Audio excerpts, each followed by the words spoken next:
Ryan Reynolds here from Mint Mobile. With the price of just about everything going up during inflation, we thought we'd bring our prices down. So to help us, we brought in a reverse auctioneer, which is apparently a thing. Mint Mobile Unlimited Premium Wireless. How to get 30, 30, bit to get 30, bit to get 20, 20, 20, bit to get 20, 20, bit to get 15, 15, 15, 15, just $15 a month? Sold! Give it a try at mintmobile.com/switch. $45 up front for 3 months plus taxes and fees. Promo rate for new customers for limited time. Unlimited more than 40 gigabytes per month. Slows full terms at mintmobile.com. I get a lot of people who come to me and they're like, I don't know if this is normal. I was told it's not, but if it feels off in your body, you know your body better than anyone else. So just trust that. You're listening to Make Some Noise Podcast, episode number 490 with guest Dr. Saru Bala.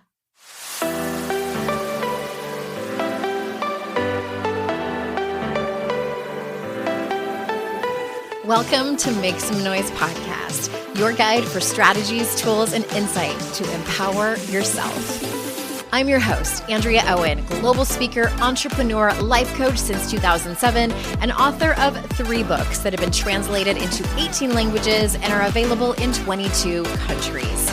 Each week, I'll bring you a guest or a lesson that will help you maximize unshakable confidence, master resilience, and make some noise in your life. You ready? Let's go. Hey everyone, welcome to another episode of the podcast. I am so glad that you're here. Do you want to know something that I'm a little bit self-conscious of?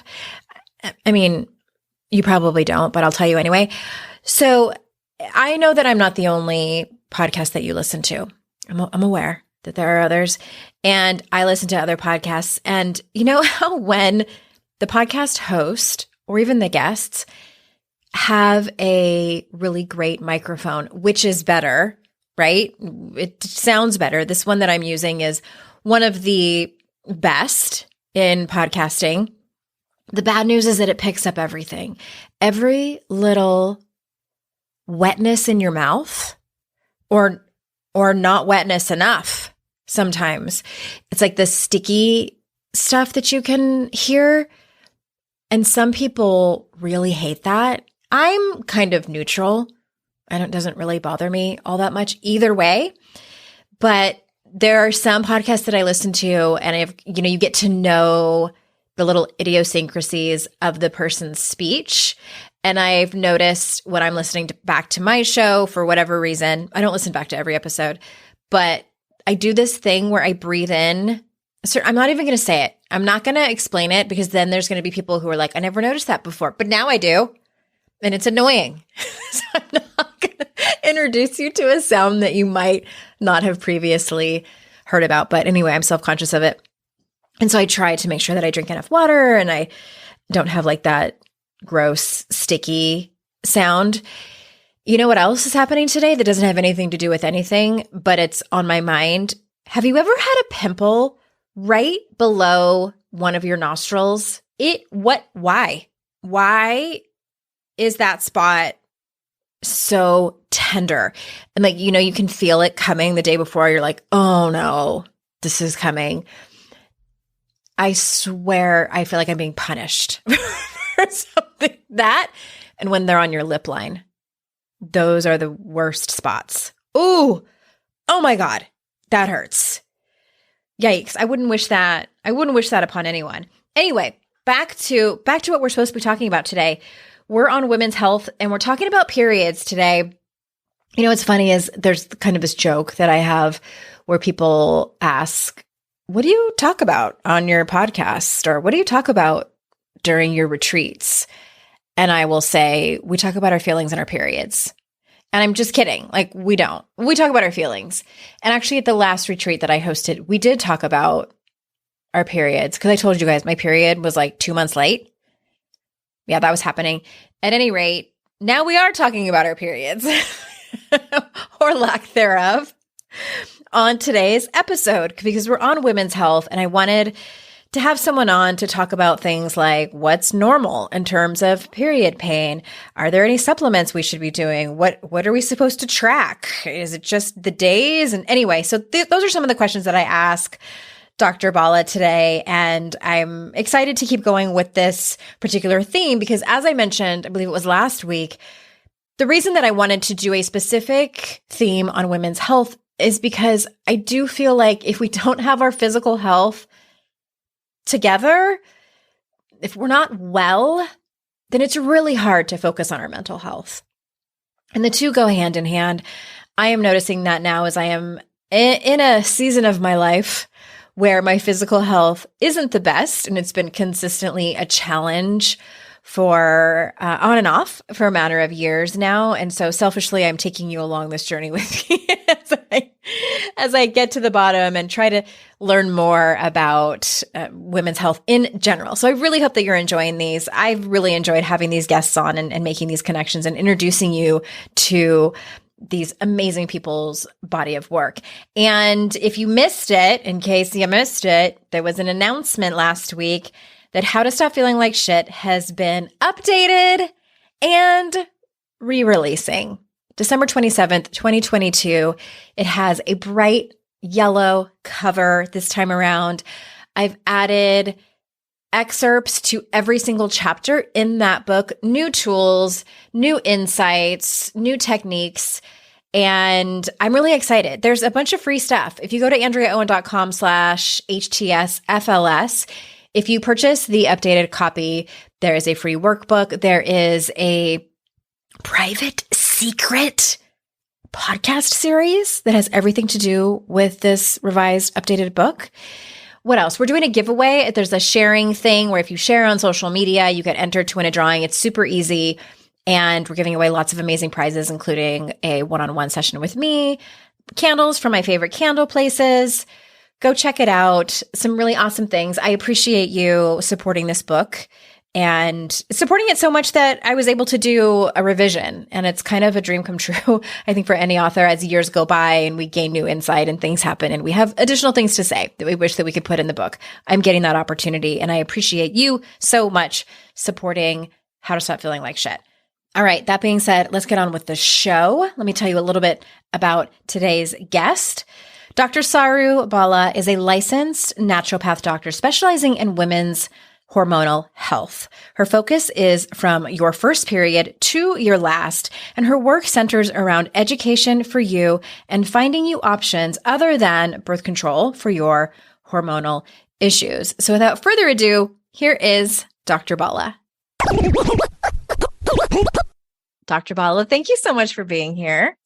Absolutely. Thank you so much for having me. I, again, found you on TikTok. And I say again, because so many of my guests in 2022 have been from TikTok. And I love the algorithm, like definitely knows like the things I'm struggling with. And it's very much like my audience. But I think the thing that this may have been like the very first video of yours that I saw where you were talking about how it's not normal. Like we grow up thinking, those of us that have uteruses and periods, like we grow up thinking, I think the majority of us, like period pain and period cramps is just normal. It's just a part of, it's common and normal. And so I'm pretty sure your video said that it's not actually normal to be in pain every time we have our period. So did I understand that correctly? Is that right? Yes, that is right. Absolutely. Yeah. So I think, are just taught by society, like, yeah, it's normal. You have a period. It's supposed to be painful. You're supposed to be doubled over. You're supposed to feel miserable. Well, that's the curse, right? Do they still call it that? Like, I don't know. I hope they don't, because I don't want anyone to think, I don't want anyone to think that being a woman and having a period means you're cursed, because that's so sad. It's not, right? Okay. But yeah, okay. So it's not like, what's the difference between just like mild cramping and then something that we should get checked out? So here's the way that I like to describe it to people. So if you are going to the gym and working out, and then you're a little bit sore the next day, you're not taking ibuprofen. You're not, calling out sick from work. You're not laying on the couch with a heating pad all over your muscles, right? I mean, maybe, but if you are, we probably need to talk about how hard you go at the gym, but that's probably not what you're doing. That's the level of soreness that is expected and normal for a period, right? Your muscles are contracting, your uterus is contracting, it's expelling that lining. It's going to be uncomfortable. You're going to experience some discomfort. You're definitely going to have a little bit of of cramping and soreness, but it shouldn't be anything more than that. You shouldn't be in pain. You shouldn't be having to cancel your plans. You shouldn't be having to stay home because of your period. You shouldn't be having nausea or dizziness or having to pop pain pills around the clock because you're in so much pain. So none of that is normal. Soreness, absolutely. Of course, you're going to be a little bit sore, but it shouldn't interfere with your day-to-day activities. That's interesting. I never knew that. So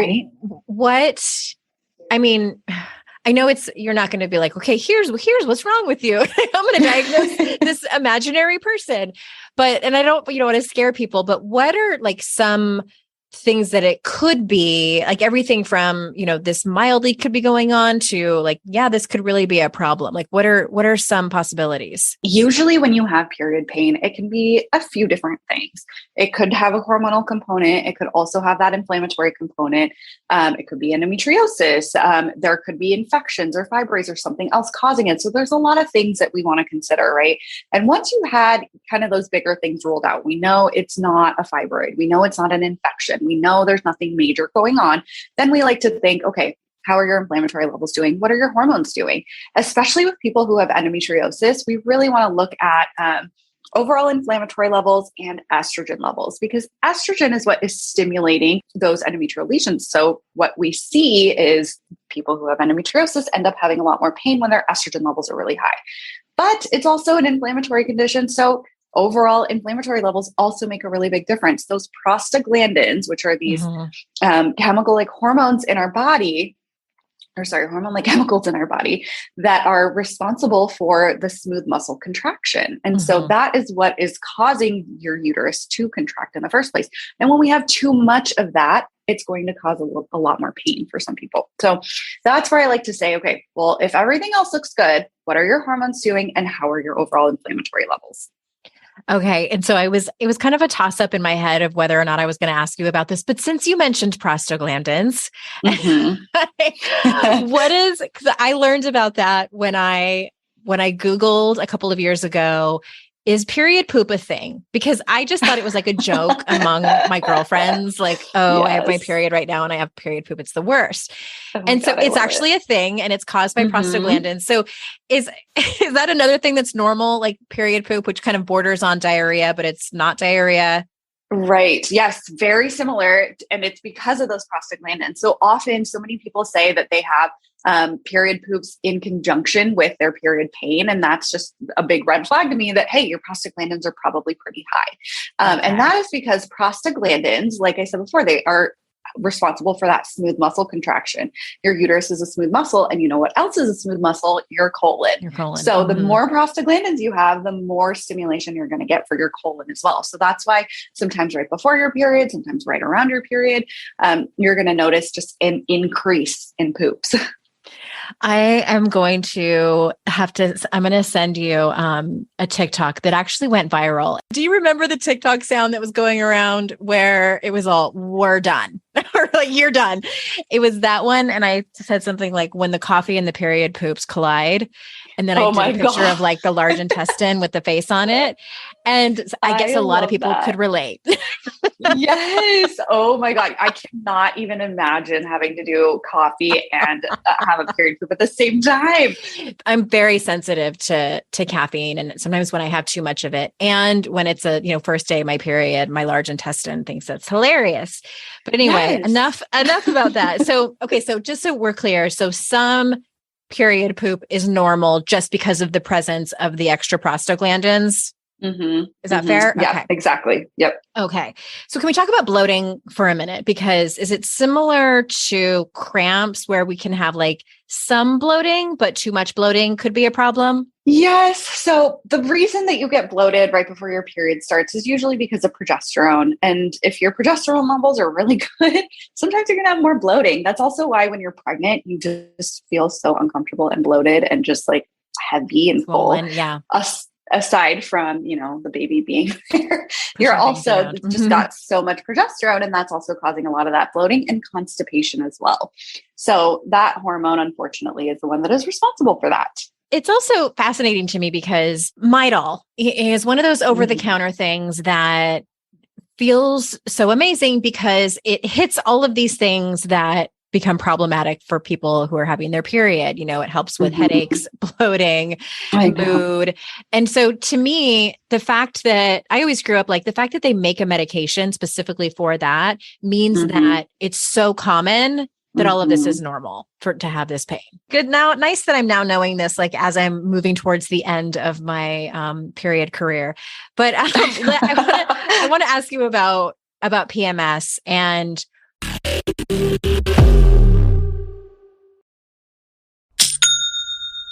Shopify's already taken the cash register online, helping millions sell billions around the world. But did you know that Shopify can do the same thing at your retail store? Give your point of sale system a serious upgrade with Shopify. With Shopify, you get a powerhouse selling partner that effortlessly unites your in-person and online sales into one source of truth. Track every sale across your business in one place and know exactly what's in stock. Connect with customers inline and online. Shopify helps you drive store traffic with plug-and-play tools built for marketing campaigns from TikTok to Instagram and beyond. Get hardware that fits your business. Take payments by smartphone, transform your tablet into a point of sale system, or use Shopify's POS Go mobile device for a battle-tested solution. Sign up for a $1 per month trial period at shopify.com/noise, all lowercase. Go to shopify.com/noise to take your retail business to the next level today. Shopify.com/noise.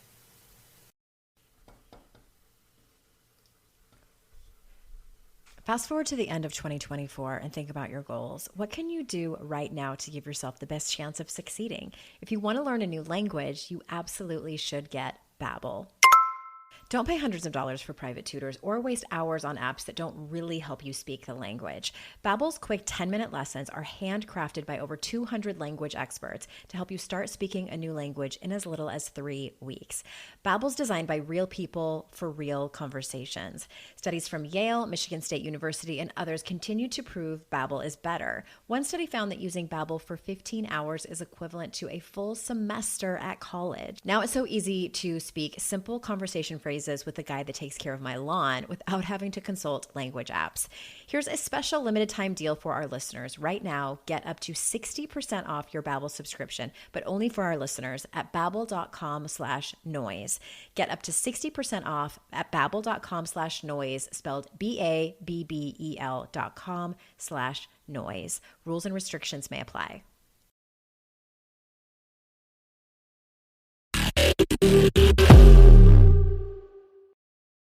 Why do some, I'm assuming this is also a hormonal thing, and why do some women have it worse than others? PMS is kind of a broad term for a lot of different symptoms. I remember reading a research article that said there were 90 different symptoms associated with PMS. So it can look different for everyone, needless to say. Wow. But typically, it kind of starts with those mood symptoms, right? Like the irritability, the mood swings, the depression or anxiety for some people. It can also be the physical symptoms. So the pain and the headaches and the breast tenderness and the bloating and migraines or the quote unquote period flu. All of those are also PMS symptoms. And so again, caused by those hormonal shifts and fluctuations. Typically, what I see most associated with the majority of PMS symptoms is that estrogen level being so high. So when your estrogen levels are too high or your progesterone levels aren't there to kind of match those estrogen levels, sometimes I see a combo of both where estrogen's really high and progesterone's pretty low. That shift, so right before your period starts, all your hormones kind of drop off. And that drop off is what causes a lot of those symptoms for most people. And, you know, the higher your estrogen levels are and the more they have to drop, the bigger the crash. So that's kind of where a lot of those symptoms are coming from. That drop in that estrogen can trigger those migraines or headaches, can trigger that high levels of estrogen can trigger the breast tenderness. It can trigger mood swings. So that's typically what I usually see most often is that high estrogen and low progesterone. Hearing you say all this for the last few minutes, I'm thinking to myself, like, women are amazing creatures. Like, honestly, that we are so resilient that we can survive this fluctuation in our hormones, not just when we go through puberty or give birth or go through menopause, but every single freaking month. all over the place. And it's like, I just finished breastfeeding a couple of weeks ago, and I can't even tell you the hormonal shifts I've been having. I'm what is this? And you think, like, I'm 13 months postpartum. You thought it was over in like the first few months after giving birth, and you had that shift and your hair falls out and you feel all over the place. And I'm like, okay, I made it through that hump. Like, now we're done. Mm-hmm. And then it happens all over again with breastfeeding when you stop or when you wean. And it's just like, there's so many things that our bodies do that men never have to go through. They never have to experience, and they'll never understand. And it's like, how does our body do it? I'm like, how can I possibly handle any more of this? It's kind of crazy. It's fascinating. And just, it's also just really awe-inspiring too. Okay. So I know on your social media, you talk about tracking your period. And so you talk about, it's more than just tracking like what day your period is on. So can you talk about the additional things that women should track? Absolutely. Yeah. So there's a few things that I like to make sure you track. Not only the first day that you start bleeding, and that includes the first full day of bleeding, not spotting. So I want to make that clear, because a lot of people will start counting as soon as they start spotting. I want a full bright red blood. That's when we count our first day. So that's the first thing I want you to count. And then the other thing is, how many days are you bleeding? That does include spotting at the end. So even if you kind of trickle off and you're spotting towards the end, I still want you to count those days, just not the spotting at the beginning. And then you're also going to track how much you're bleeding. How many pads are you filling up? How many tampons are you going through? How often are you going through them? How many times are you emptying out your menstrual cup? Those are all things that I want you to track too, because that tells me how heavy your bleeding is. And typically also gives me some insight into your estrogen and progesterone levels. If you have a really heavy bleed, I can assume that your estrogen levels are probably pretty high. Because your estrogen is what stimulates that uterine lining, and what's getting shed during a period is your uterine lining. So how much blood you're losing is also very important.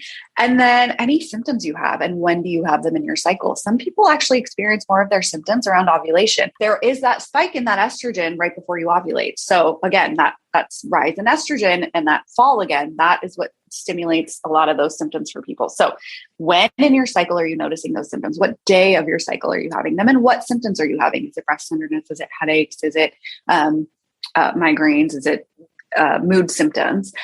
And then anything else associated with your period. Do you have blood clots, or do you have like really dark brown blood the whole time? Or is it bright red? Is it more pink? Like, what color is your blood? So as much information as you can gather, I appreciate it. I like to know every single last detail about your period. I want to feel like I'm there with you bleeding. Mm-hmm. So I really, really like to have as much information as possible, because it really gives me so much more insight into what's going on with your body. Interesting. Okay. And then what about, I'm kind of, shifting gears all over the place here, but I want to make sure that we cover everything. And I'm curious about, you made a video how you wouldn't, it was like the 4 things I wouldn't do looking back, or something like that. And it was about for my birth daughter, control pills. Right. It was about birth control pills. And it was interesting to me. So I have a daughter, she's 13 now, but when she was 12, she had just, I think she had just turned 12, and she had just started her period. And I took her to the dermatologist, and for acne. And the dermatologist said, we can do this and we can do this. And she's like, I can prescribe the birth control pill for her acne. And my jaw hit the floor, and I was like, and I'm like, absolutely not. Like, she just turned 12. And, but I was on the pill from age 15 to 31 for birth control.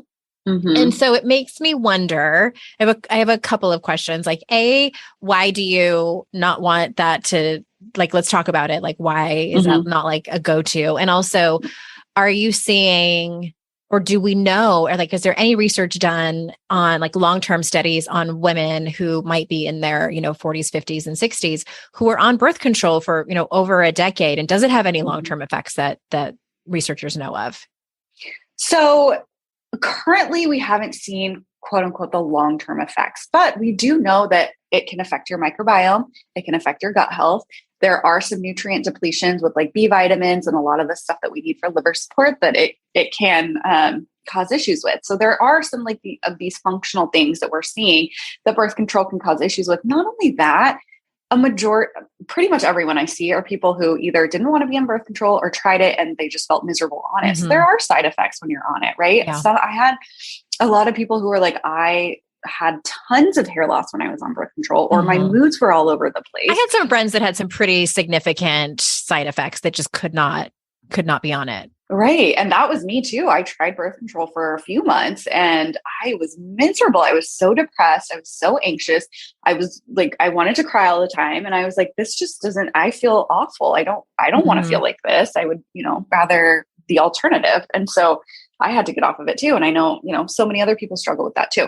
I'm always a proponent of, if the only reason you're using it is for preventing pregnancy, that's one thing. But I really don't like it being used for covering up the symptoms that you have with your hormones, because there's something going on, right? Why are we just slapping a Band-Aid on it and calling it a day? We want to really look into, why are you having period pain? Why are your periods coming twice a month? Why are they so heavy? Why do you have such big clots? Why are you having irregular periods? Why are you having trouble with whatever it is that you're having trouble with, right? There's a reason behind it. And I don't want to tell people like, it's fine, take birth control till you want to get pregnant and we'll deal with it then. Because that's just not fair to them. Those problems are getting worse.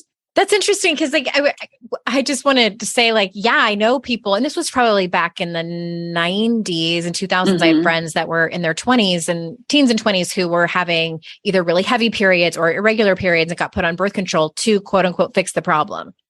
So that's what you're talking about. Like that's not the solution. And it's still happening.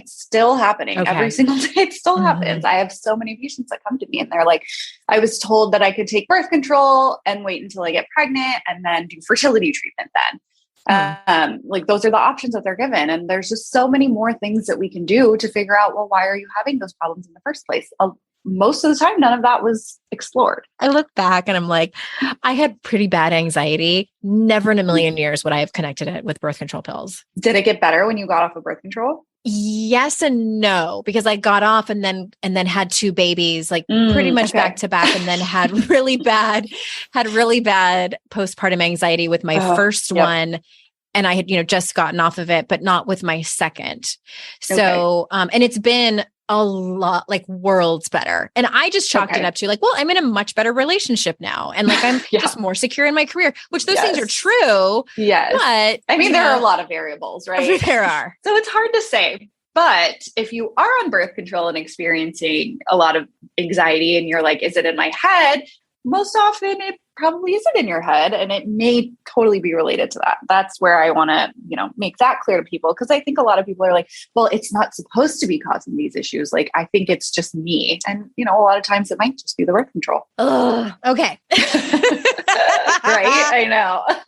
I was actually thinking about this, I have a 15-year-old son too. So now my children are teenagers, and I am probably going to have the conversation about birth control. And I thought to myself, like, and I don't think I have any good friends that have teenage girls. So I'm like, what are young women using these days for birth control? Like, is the birth control pill still kind of like the number one go-to? It seems to be that way. I think a lot of women are still scared to get the IUD because it can be a painful insertion. Yeah. I worked in a high school for a while in the health center when I was in med school, and it seemed like a lot of the kids,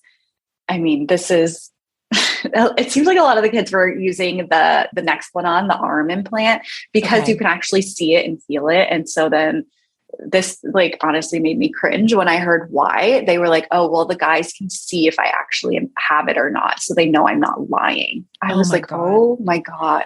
It was a very cringeworthy moment when I heard what's happening behind, in the teenage world. So it seems like that is kind of a popular one as well, but it seems like birth control is still kind of first line. That and like the shot, that's basically the same as birth control pill, right? Just given in another format. Very, very high doses. Yeah. I would say that probably is the one that has the most side effects for people because it's such a high dose all at once. Interesting. Okay. Fantastic. Anyway, moving on. I feel like, my gosh, the birth control pill came out, what, in the 60s? Was it the 1960s? Yep. The 60s. Yep. It's been a minute. Like you would think. You would think we'd have better options. You would think we would have had men's birth control by now. It's only been, like we could send people to the moon and back and all other planets, but we can't get men's birth control.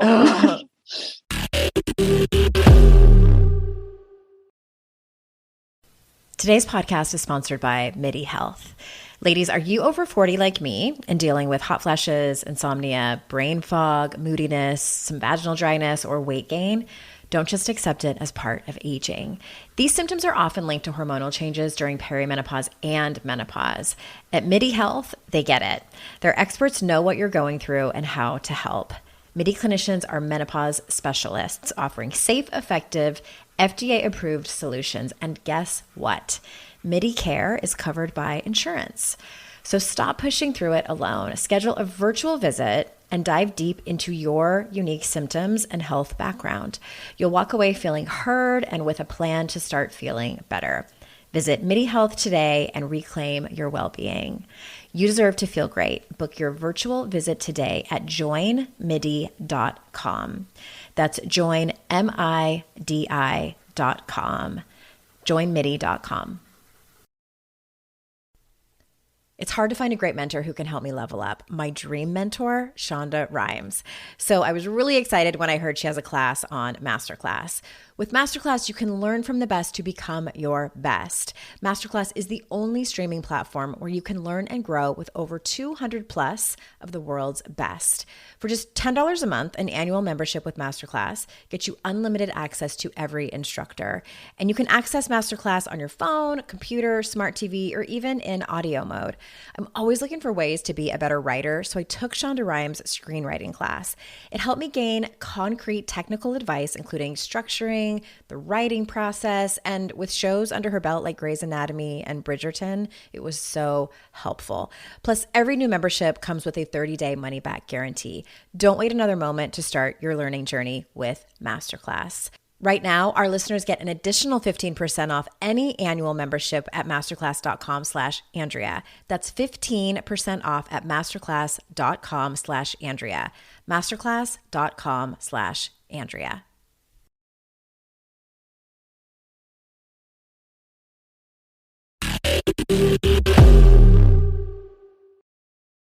Okay, well, let's talk about supplements. So are there any supplements that you recommend that women should absolutely be on to have better menstrual cycle health?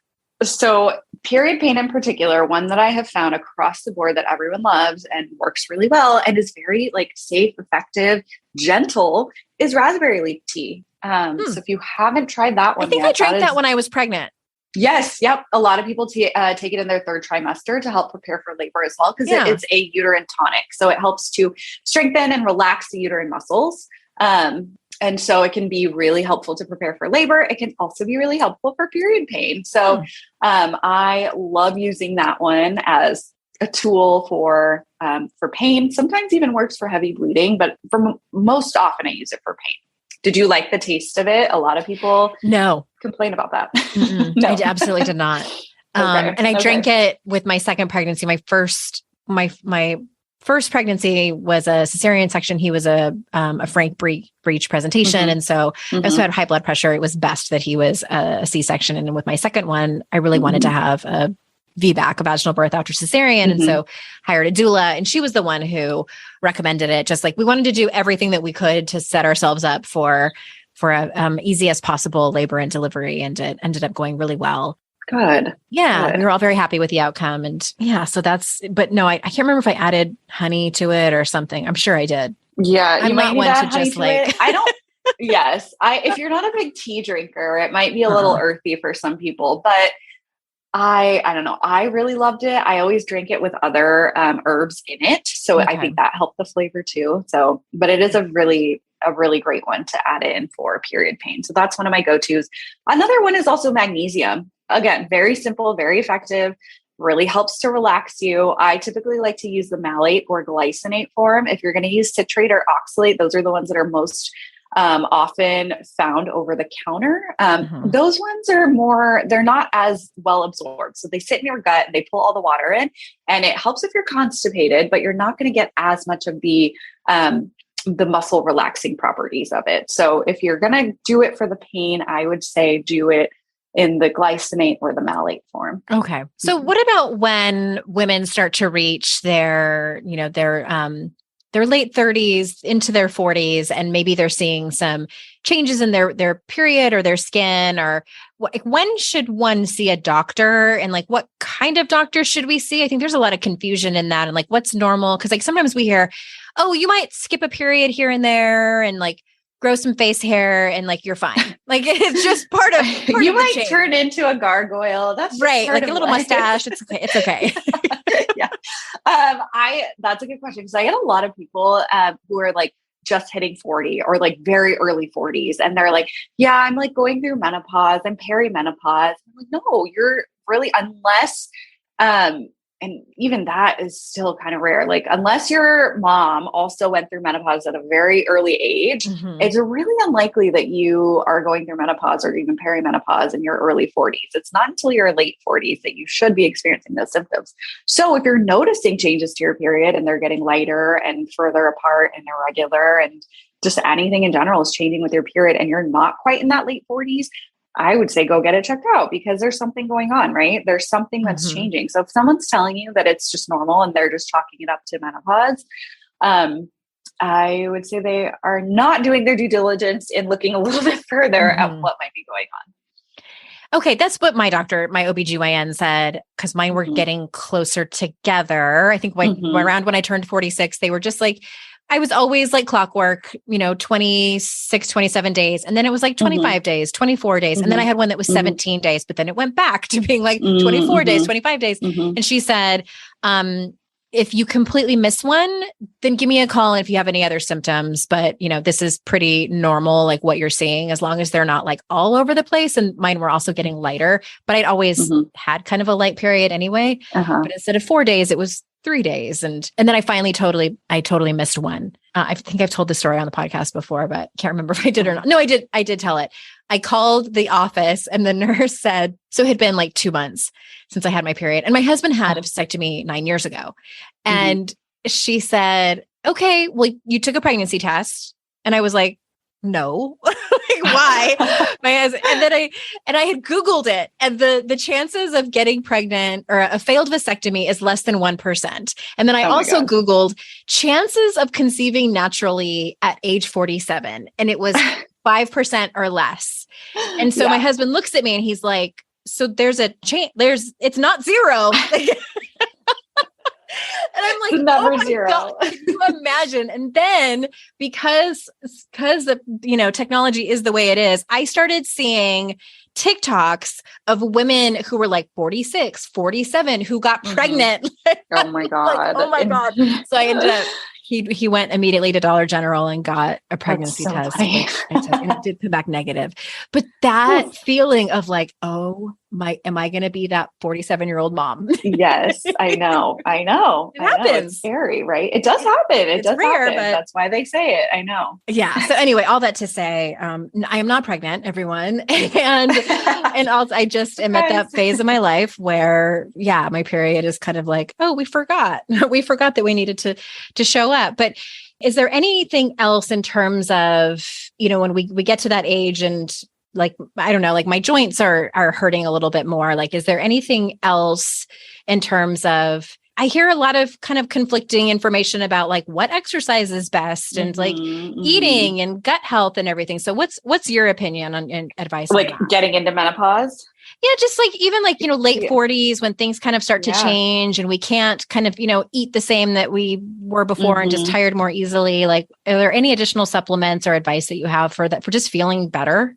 Like, before I even get into that, I will say, and this is kind of for the younger crowd, but it also works for the older crowd, is that there is a lot of research to show that your muscle mass in your 20s is actually the predictor of your overall health in your 50s. So that is just a plug for, make sure that you are taking care of your body, getting in that exercise, getting in that activity while you're young, because that is what carries you through in menopause, especially because around menopause, when your estrogen drops, that is what is that predictor of that bone density, right? Our estrogen's not there to help with that bone anymore. And that's where our muscle mass is really, really important. The reason that hip fracture is so prevalent in women in their 60s and 70s is because that muscle mass is just not there anymore.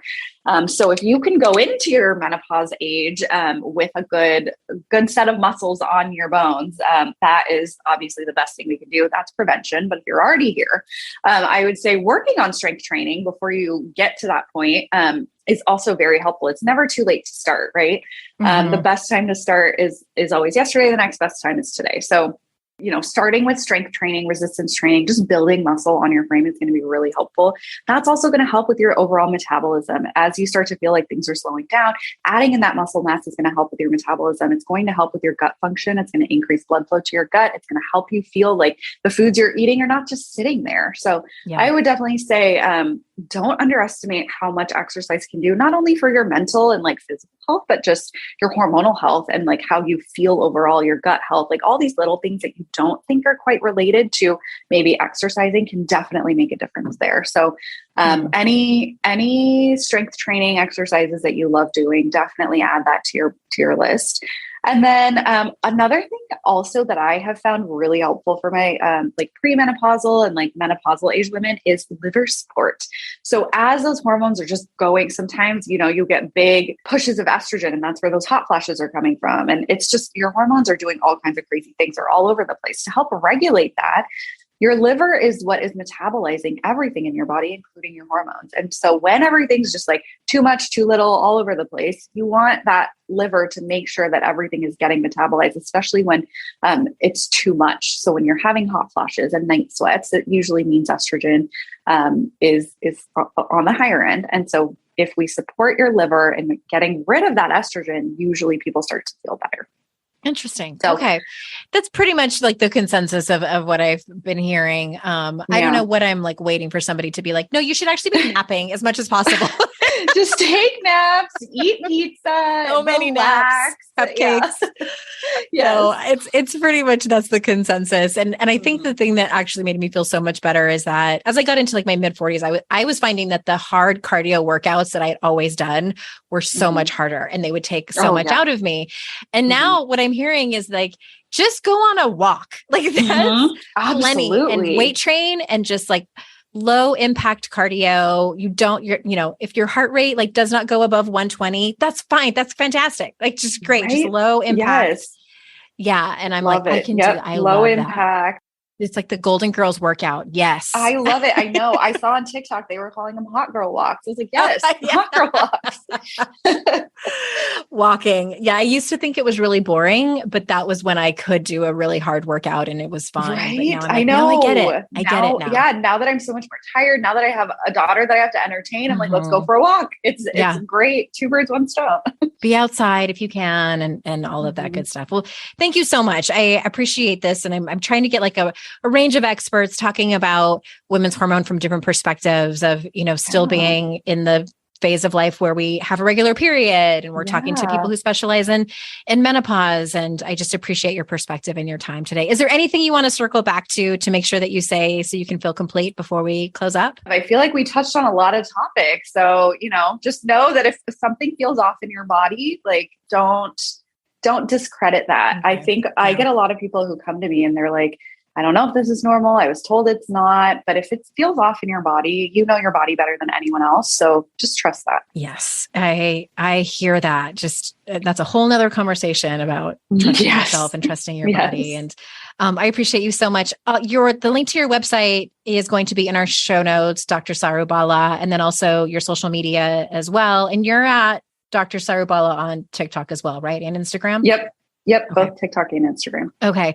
I have found your videos, your social media so helpful. I love those like bite-sized nuggets of information. And thank you again so much for your time today. Absolutely. Thank you so much for having me. Yeah. And everyone listening, thank you so much for your time. I'm so grateful that you choose to spend your time with me and my guests. And remember, it's our life's journey to make ourselves better humans and our life's responsibility to make the world a better place. Bye for now. Hey, did you know there's free secret podcast episodes waiting for you that are not part of my regular podcast feed? Yes, AndreaOwen.com/free.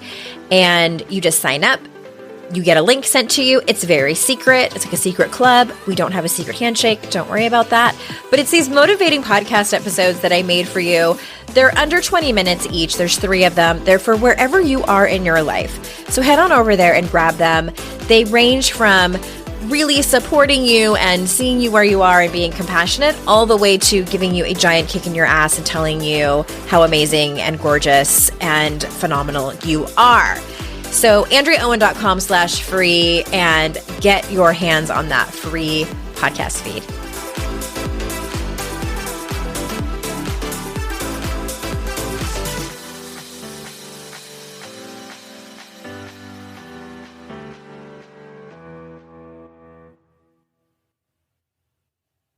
I'd like to introduce you to the Minimalist Moms podcast.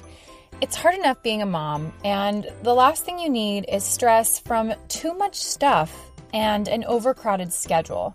For too long, I lived with the mindset that bigger was better, and the more I added to my life, instead of feeling better, I felt overwhelmed. It was time for a radical new mindset.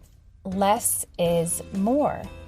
I'm not into extremes. I didn't throw everything away. My brand of minimalism is more about adding than subtracting. Get rid of the excess to make room for what you love. In other words, it's about living life with purpose.